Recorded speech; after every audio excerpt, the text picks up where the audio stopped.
Hello everyone. Welcome to the Educational Learning Interview. I am Tania Estrada. So, I have a hunch that today's conversation may strike you as kind of extraordinary.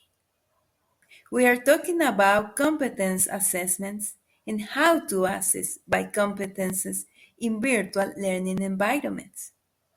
That is because I am talking today with Lizeth Mendoza, a recognized thought leader in the field of synchronous learning, the author of the virtual learning environments, and a chapter contributor to the Handbook of Virtual Learning. Today, I am thrilled to spend these minutes talking with Lisette and exploring with greater depth such an important topic. Let's dive right in. Okay, Lisette, welcome to the Educational Learning Interview. Thank you, Tania Estrada. It is a pleasure to be talking to you. We are speaking together about the most important things there are to talk about education. As you know, Lisette, currently, the model of educational competencies is positioning itself as a new educational paradigm.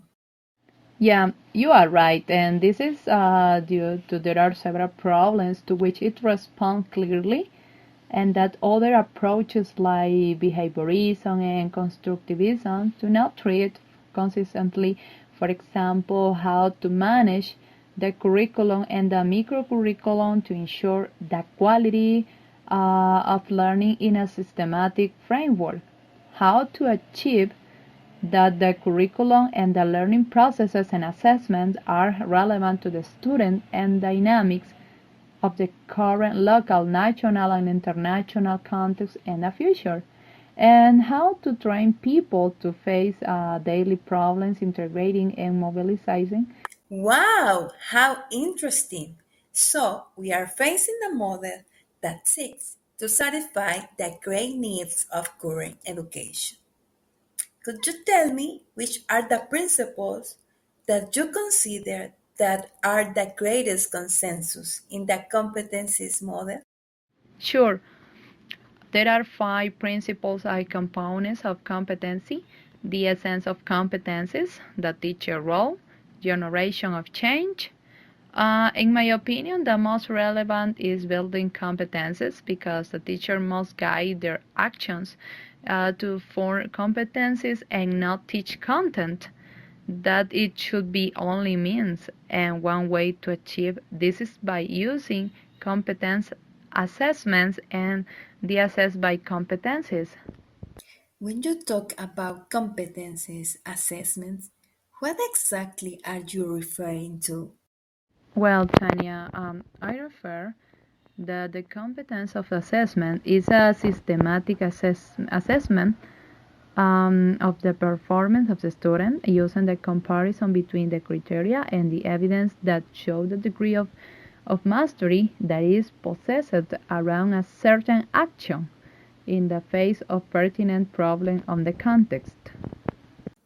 So, in other words, the competence of assessments is comprehensive assessments that the student must take into account in their integrity with their requirements, culture, prior knowledge, expectations, and doubts.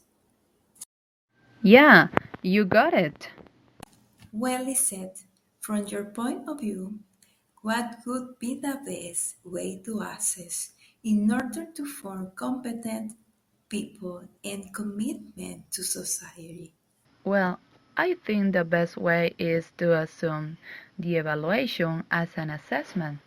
In other words, that the assessments make possible to know what degree of competences develop the students' personal growth from the Ethical Life project, considering the context and his prior knowledge, as well as their vital needs, strengths, and areas to improve.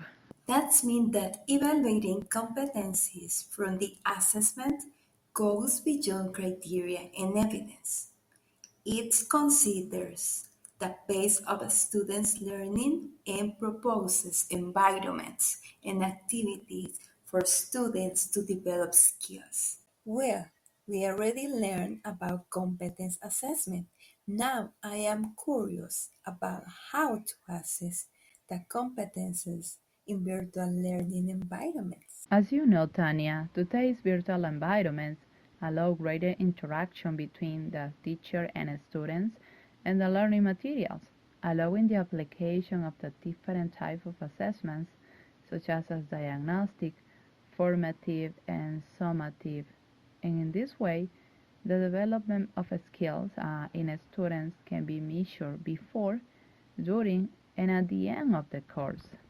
Unfortunately, time flies, but this minute with you has been extraordinary, and we have been able to clarify doubts about competence assessment. Thank you so much, Lisette. Could you like to add something to finish? In a conclusion, the purpose of assessments competences determine how are formed students during a course and throughout an educational program for them to learn to perform with an ethical commitment and suitability facing the problems of the current and a future context.